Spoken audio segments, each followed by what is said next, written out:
시작! 저는 연산자 우선순위랑 그 밑에 있는 단축 연산에 대해서 설명을 할 건데요.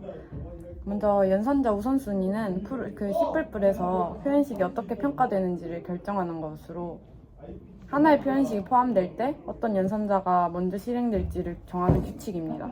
그래서 연산자 우선순위가 높을수록 먼저 평가되는데 이제 PPT 32쪽을 보면은 연산자 우선순위에서 우선순위는 표현식 내 연산의 순서를 결정합니다. 예를 들어서 곱셈과 나눗셈의 연산자는 덧셈과 뺄셈 연산자보다 우선순위가 높습니다. 따라서 4 더하기 3 곱하기 2는 그 3이랑 2의 곱을 먼저 계산하고 4를 더하는 식으로 해서 결과가 10이 됩니다. 그래서 연산자는 결합 법칙을 통해서 동일한 우선순위를 가진 연산자가 표현식에서 나타날 때 연산자의 결합 방향에 따라 연산 순서가 결정됩니다. 연산 순서는 왼쪽에서 오른쪽 또는 오른쪽에서 왼쪽에 따라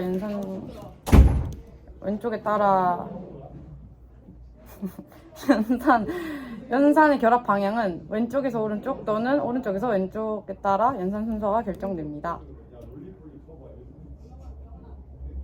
일단 연산자가 여러 개가 있는데 몇 가지 예를 들어 보면은 할당 연산자의 경우는 는 표시가 있는 건데 가장 낮은 우선순위를 가지면 오른쪽에서 왼쪽으로 결합합니다.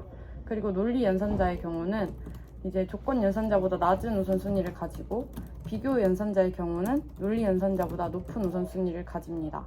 그리고 산술 연산자의 경우에는 비교 연산자보다 높은 우선순위를 가지며 곱셈, 나눗셈, 나머지 연산자가 덧셈, 뺄셈 연산자보다 우선순위가 높습니다. 그리고 다항 연산자, 플러스 플러스, 마이너스 마이너스 아니면 느낌표 같은 것들은 산술 연산자보다는 높은 우선순위를 가집니다. 그래서 이 결합 순서가 저는 좀 헷갈렸는데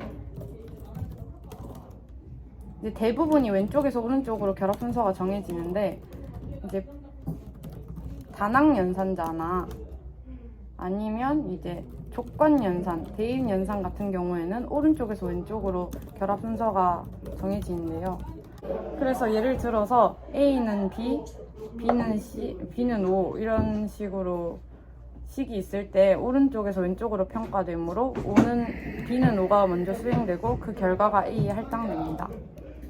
그리고 그 PPT에서 옆에 보면은 이제 주의사항이라고 되어 있는데 조건 연산자에서 물음표라고 되어 있는 부분이 우선순위가 대입 연산자의 우선순위와 동일함이라는 의미이고 C 언어는 C++과 다르게 조건 연산자의 우선순위가 대입 연산자의 우선순위보다 높습니다.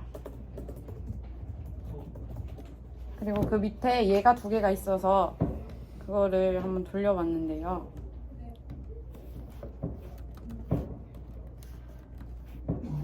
첫 번째 문제에서는 되게 C++에서 돌리면은 그냥 컴파일 에러 없이 1이 나오는데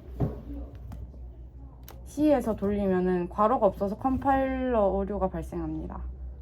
그리고 34페이지에 있는 예제는 리턴 0을 작성해서 하면은 이것도 똑같은 그 전 페이지랑 똑같은 문제라서 답은 1입니다. 그리고 단축 연산은 플러스 플러스 마이너스 마이너스 같은 건데 이 마지막 문제를 해석하면 이제 먼저 변수를 초기화하고 있고 플러스 플러스 W가 0보다 크다는 W의 값을 1 증가시킨 후 그 결과가 0보다 큰지 평가합니다. 그래서 W는 1이 되고 플러스 플러스 X가 1보다 크다는 X의 값을 1 증가시킨 후 그 결과가 1보다 큰지 평가하는 것입니다. 그래서 X는 2가 됩니다. 그리고 Y 플러스 플러스는 2보다 크다는 Y의 현재 값을 평가한 후에 Y의 값을 1 증가시킵니다. 그래서 Y는 3이 됩니다. 근데 이 조건에서 Y가 증가하기 전에 값을 사용하기 때문에 이 부분은 거짓이 됩니다. 그리고 그 다음에 Z는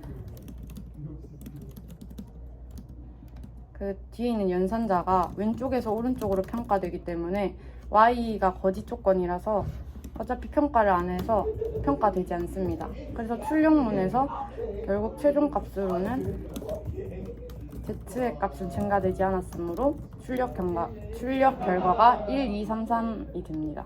진짜요? 네. 그래서 답이 2번입니다. 끝!